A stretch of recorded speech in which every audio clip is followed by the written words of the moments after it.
Assalamualaikum warahmatullahi wabarakatuh. Salam redaksi Suara Muhammadiyah, Syiar Islam Berkemajuan.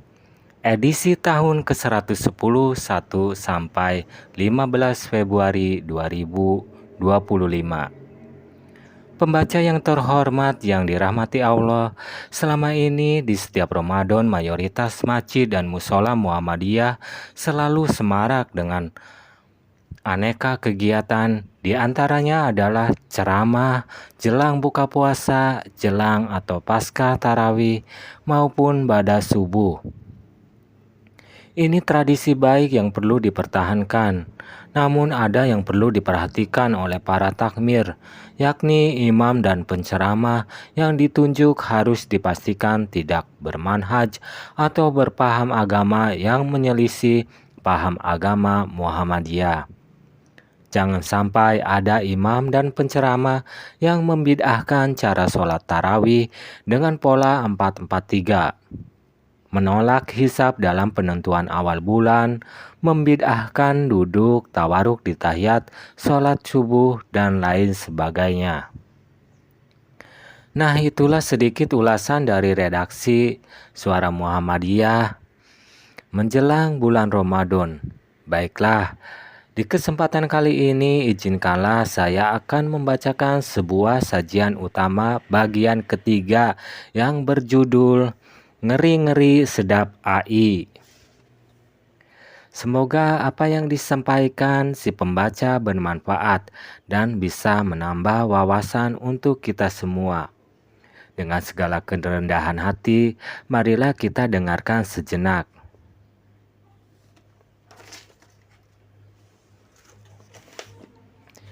Ngeri-ngeri sedap AI. Teknologi generatif akal imitasi atau Gen AI terus menunjukkan perkembangan pesat termasuk di ranah pendidikan. Dengan kemampuannya menghasilkan konten kreatif, Gen AI berpotensi besar meningkatkan efisiensi proses pembelajaran sekaligus membuka peluang inovasi dalam penyelenggaraan pendidikan. Namun kemajuan teknologi ini juga memunculkan tantangan termasuk isu etik dan kejujuran akademik. Salah satu lembaga pendidikan Muhammadiyah yang beradaptasi dengan era AI ini yaitu Universitas Siber Muhammadiyah atau Sibermu. Dalam rangka milad ketiga yang jatuh pada 29 September 2024, Sibermu menggelar serangkaian program bertema AI.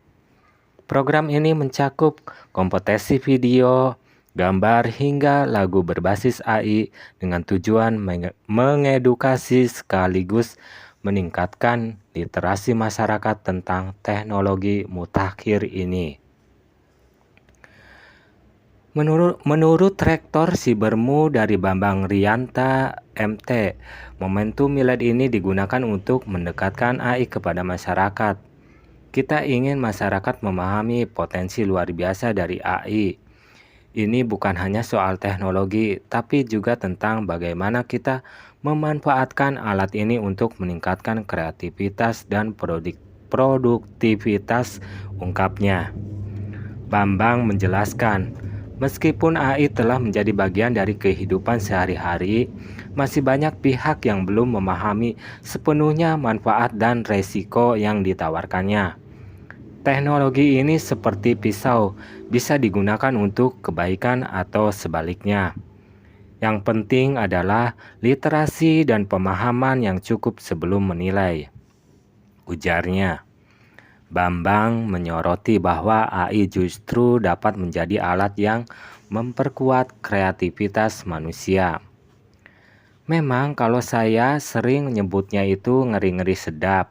Sedap karena memberikan harapan yang luar biasa, tapi juga ngeri konsekuensinya kalau tidak hati-hati, ungkap Bambang.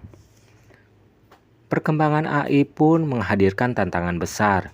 Teknologi ini bersifat fundamental dan berbeda dari teknologi-teknologi sebelumnya. Pemanfaatan AI ini seperti penemuan api dan listrik. Peradaban sebelum dan sesudahnya pasti akan sangat berbeda, jelasnya, mengutip pernyataan CEO Google Sundar Pichai. Bambang menekankan pentingnya kesiapan mental dan intelektual menghadapi era AI.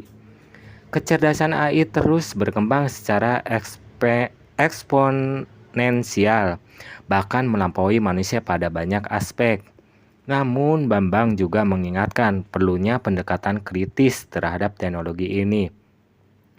Mengutip pernyataan CEO Nvidia, Jensen Huang, bukan AI yang menggantikan manusia, tetapi manusia yang menggunakan AI akan menggantikan manusia yang tidak menggunakan AI.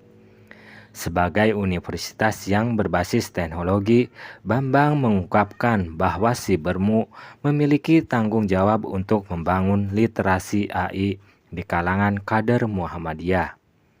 Ia mengusulkan program-program sistematis dan terstruktur untuk memperkenalkan AI kepada masyarakat luas. Jangan sampai kita hanya jadi pengguna pasif. Kita harus aktif memanfaatkan AI untuk menghasilkan karya yang lebih berkualitas, tegasnya.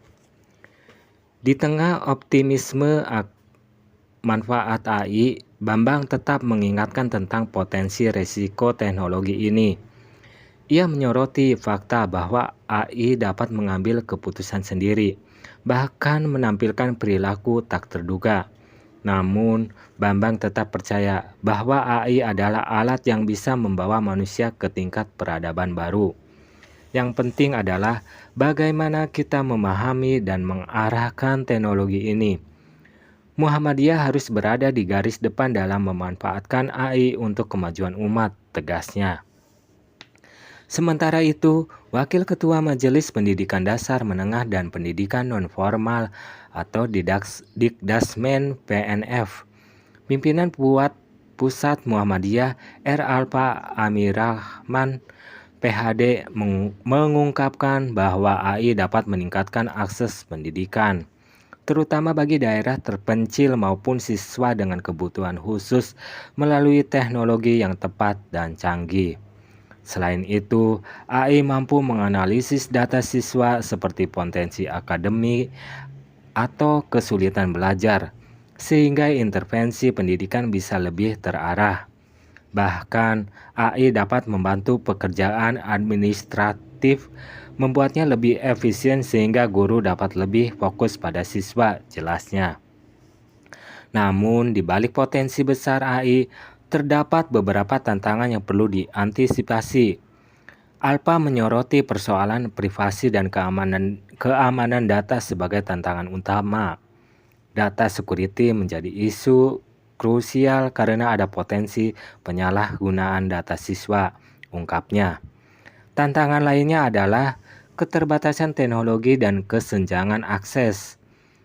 Tidak semua siswa memiliki akses yang setara ke teknologi dan tidak semua teknologi AI mampu memahami konteks sosial maupun emosional siswa dengan akurat.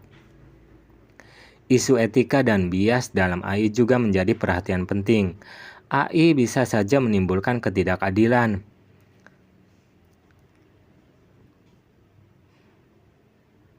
Misalnya dalam pengerjaan tugas atau pekerjaan rumah yang melibatkan bantuan teknologi, tutur Alpa.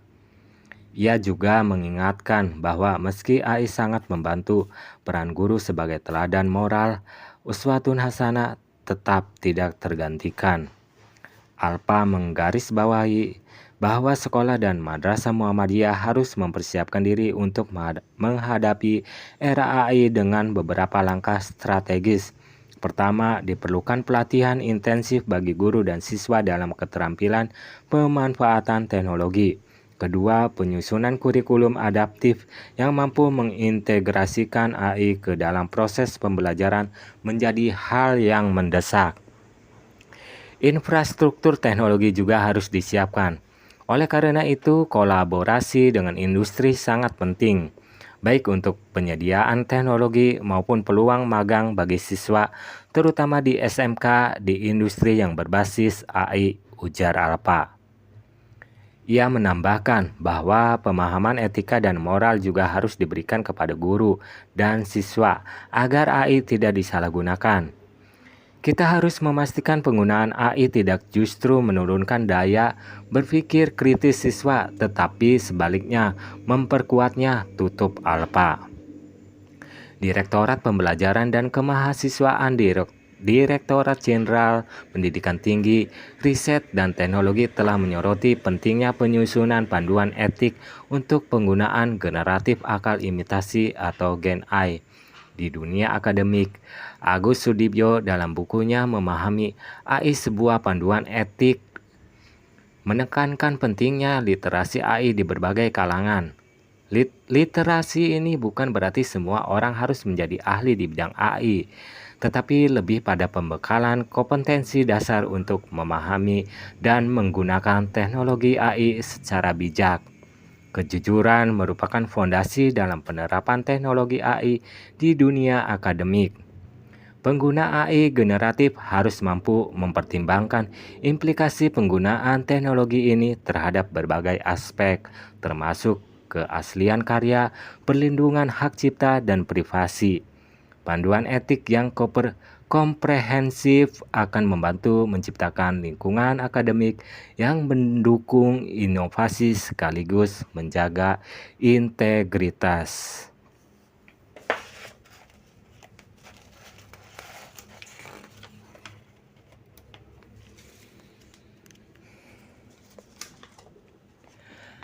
Nah, itulah yang bisa saya sampaikan.